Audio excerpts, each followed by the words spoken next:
Pasca bubarnya Kongsi Dagang Belanda yakni VOC, kerajaan Belanda mengambil aset dari VOC, kemudian membentuk Hindia Belanda. Terbentuknya Hindia Belanda menjadi titik balik betapa kejamnya, sentralistik, dan eksploitatif. Di masa itu pula, berbagai kebijakan, baik dari negara Prancis, Inggris yang sempat menduduki kerajaan Belanda, ikut menggerogoti Hindia Belanda. Segala jejak dari koloni Hindia Belanda tidak dapat begitu saja dihapuskan. Kekejaman yang menggerogoti pribumi telah mengakar peninggalannya. Salah satunya The Java Shebang.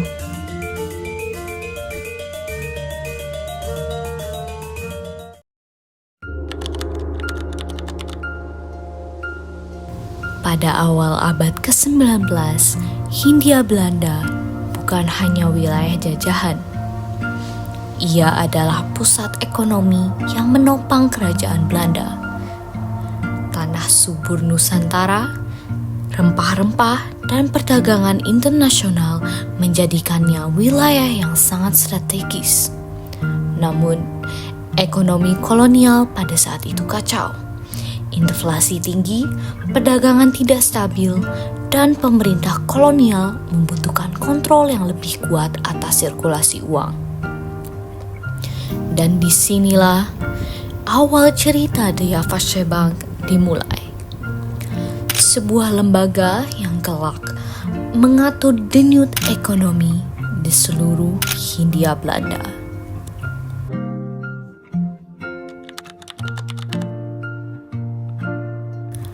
Pada 24 Januari 1828, Gubernur Jenderal Leonard Dubois de Hissini mendirikan The Java Shebang di Batavia berdasarkan oktrooi, yaitu hak istimewa dari Raja Belanda. DJB diberi wewenang untuk mengeluarkan uang kertas, menjaga stabilitas moneter, menjadi bankir pemerintah, dan memberi kredit kepada swasta Eropa. DJB menjadi alat utama Belanda dalam mengatur ekonomi, terutama selama masa tanam paksa.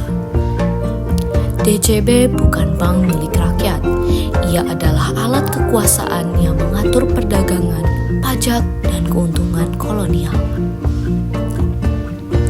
Semua keputusan ekonomi penting, mulai dari pembiayaan perkebunan, pajak, hingga perdagangan internasional, mengalir melalui DJB. Gedung yang sekarang berdiri sebagai Museum Bank Indonesia adalah saksi bisu kekuatan itu.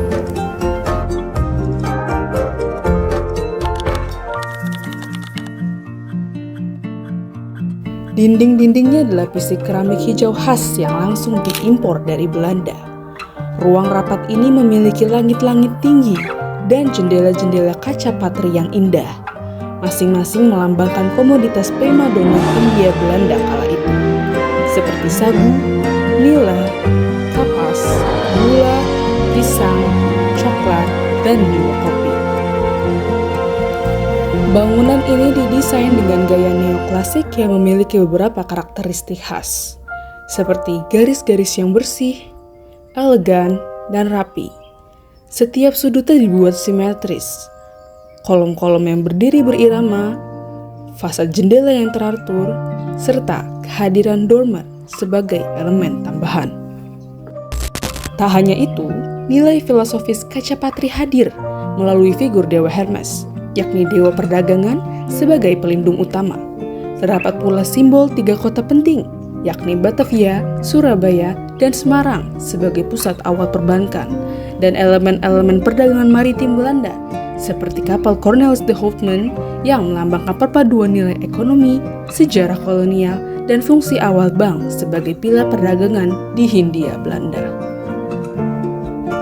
Holswijk, Vermont, dan Ed Kuipers adalah arsitek yang ditunjuk untuk merancang bangunan ini. Pembangunan The Javas Bank sendiri berlangsung melalui beberapa tahap.